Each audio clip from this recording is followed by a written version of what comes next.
So now after you get all your clips in, you're going to move from the assembly to the editing. So at the top here, I'm moving from assembly. I'll click on editing.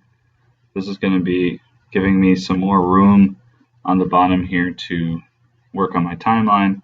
I don't need the media browser as much. Maybe I want to grab another clip or two, but I'm not going to be using it much. And you can always go backwards, so I can always pop back to assembly and then go forward to editing. So in editing, to the left of the timeline here, the two tools we will definitely use the most are going to be the selection tool. You can also just type V on the keyboard, and the razor tool. You can just type C on the tool, or C on the keyboard. So if I click on C, or if I click on the razor tool, it shows up with this little razor, and it can cut clips wherever I want to cut it. And if I want to go back, there's two ways to go back and forth. I can go back and click on the menu here, or if I click on the keyboard, if I type C, now I'm on the razor. If I type V, back to the arrow key. So how we're going to use that in editing is we'll move the playhead here. So wherever this line is, it's going to show us the part of the video where it's at. So with any video you do, you definitely want pre-roll and post-roll.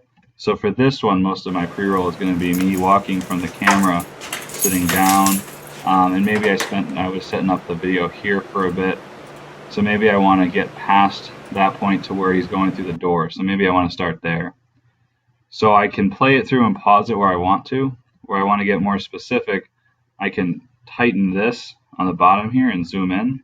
And I can move it through frame by frame, picture by picture. Or if I want to, I can go a little bit faster. So I'm going to go right after that. All right, so if this is where I want to start my film, I'll have the playhead there. Click C.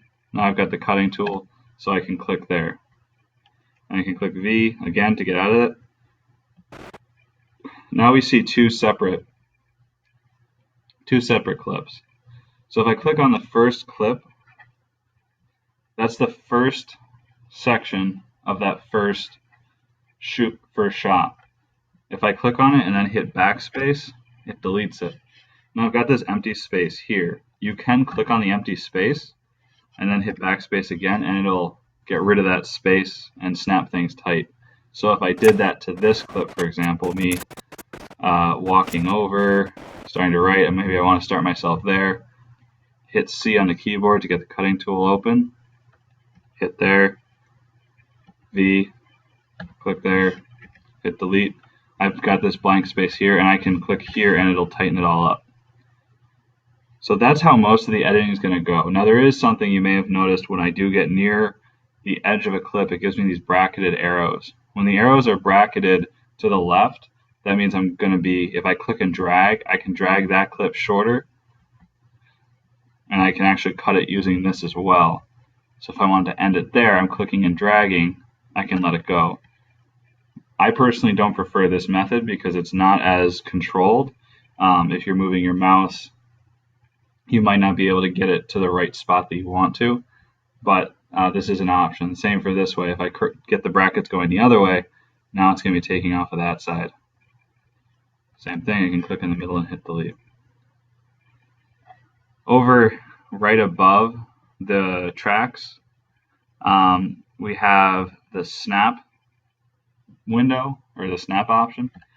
Usually you want to run with snap on. What snap is going to do is if you're moving clips, it's going to kind of make them stick to the end or beginning of another clip or the playhead. So if I knew I wanted to make this go from here and then I wanted this to start right here, what I could do is drag this here and snap it. Now right here where the audio overlapped, it ended up actually deleting that audio. So a good tip before you move things, overlapping them with the audio, is just move them to separate tracks. If video layers are going to be merging, you would want to do something like that. Now you can mute the audio. So if I want to mute the audio here, I can mute. So now it's not even going to play that audio. So those sounds won't come up at all. So I could put whatever I want on, autosave there. I could put whatever audio I want on maybe like audio track 5, and anything on audio track 1, 2, 3, and 4 just would never play if I muted those 4 tracks. The other thing that you're going to want to keep always on, so snap should usually be on, unless you do want to do something where it keeps sticking to something and you actually want to be able to free move it so it doesn't keep snapping to the playhead. So that's personal preference. This one you're going to usually want to keep, because if you don't have it selected, that will let you move the audio and the video and offset them. So it's telling me that I'm 10 seconds and 19 frames off of the video and audio are unsynced. So usually you want to keep them snapped. If you don't want to keep them snapped, for example, if I want to delete the audio, so there's no way for me to select one but not the other, if I click on unlink the selection, I can click on the audio and actually just delete the audio track and only the audio track. So now I'm only dealing with the video. And for most things, we'll either delete the audio or mute the audio. The audio we're getting is not the greatest off of the devices we're using, but we do have microphone equipment that we could use to help improve that and use the audio. But for a lot of things, the muting of the audio or deleting of the audio is a good option. So just quick review, make sure both of these are selected, and the tools we're primarily using are the selection tool there when you type the V, and razor tool when you type C. So now what you would do is go through the whole thing, cutting out the parts you don't want, moving with the arrow tool the clips in place, and getting them all arranged in the order that matches the storyboard.